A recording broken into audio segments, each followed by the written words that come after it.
Okay, so now that hopefully you've got your A, D and E chords right down, you're probably itching to try and play a tune. Now there's not a whole lot of songs that use only those three chords, so what I've done is I've arranged a couple by using a capo that you'll be able to play along with the records of. So they're not actually in the keys using A, D and E chords, but they will be when you use a capo. Now the capos that I recommend are these Kaiser capos. I think they're really great. The other ones that are very common are called Shub. I prefer Kaisers, but not for any big reason, except I think they kind of look cool. Okay, so you need a capo. Now when you're placing a capo, the capo needs to go on just before the fret. So don't put it at the back of the fret. You can see there's the fret, and I've placed it just before the fret. Yeah, it's quite important that the placement is good. Okay, so let's have a check out of our first tune. Okay, so the first song that I'd recommend that you have a little crack on is the Walk of Life by Dire Straits. You can see here now my capo is at the 7th fret, yeah, which should be probably the 3rd dot on your guitar, but some guitars have different amounts of dots.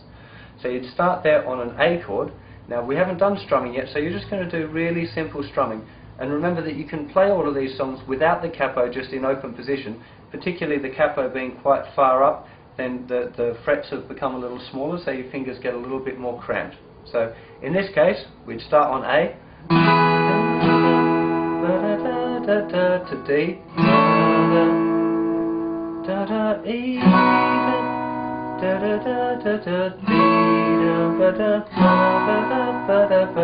Now if you start playing along with it, you could either just probably start strumming 4. So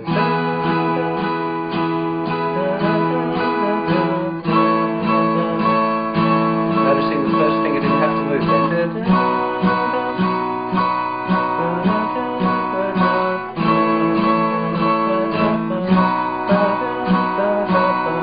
Now the verse is all just A chord. So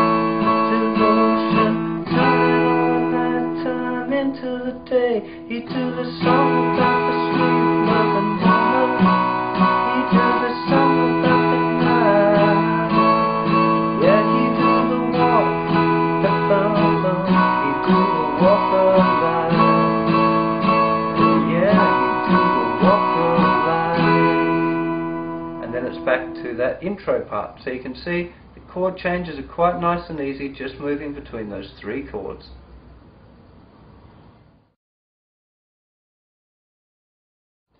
Okay, so here we go for Alanis Morissette's One Hand in My Pocket. Note that this isn't the way that she plays it on the record. This is just a way that you can play it and play along with the record, and it should sound cool.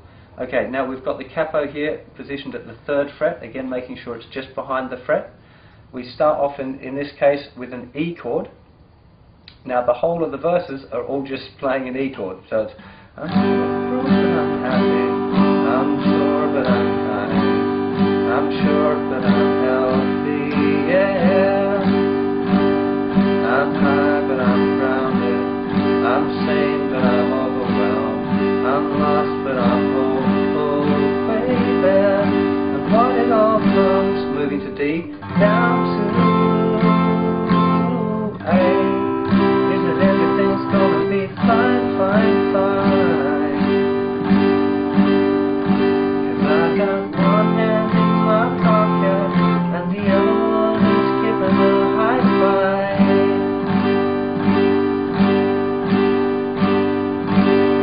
And it repeats that little sequence all of the way through the whole song. Pretty straightforward one.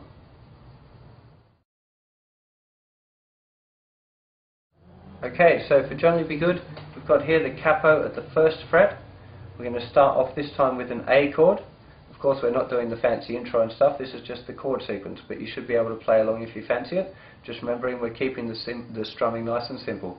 So this would start on the A.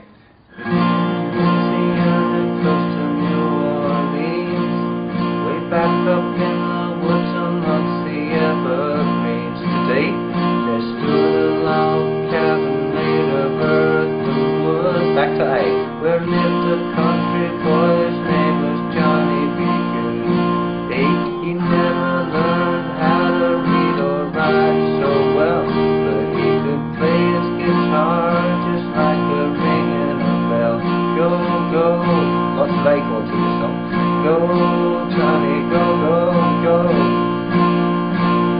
Go, Johnny, go, go, go. Go, Johnny, go, go, go.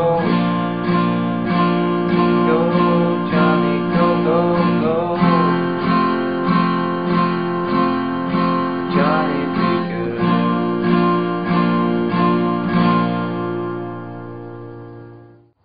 Okay, so hopefully you've had a go at playing those tunes. Now, all of those were quite straightforward. I know that we were keeping the strumming really, really simple, just to all down strums. It's much better that you learn to get your chord changes a little bit faster before you attempt to apply strumming patterns to songs, because otherwise your strumming patterns will be disjointed. So practice your strumming separately, which is in a lesson coming up soon.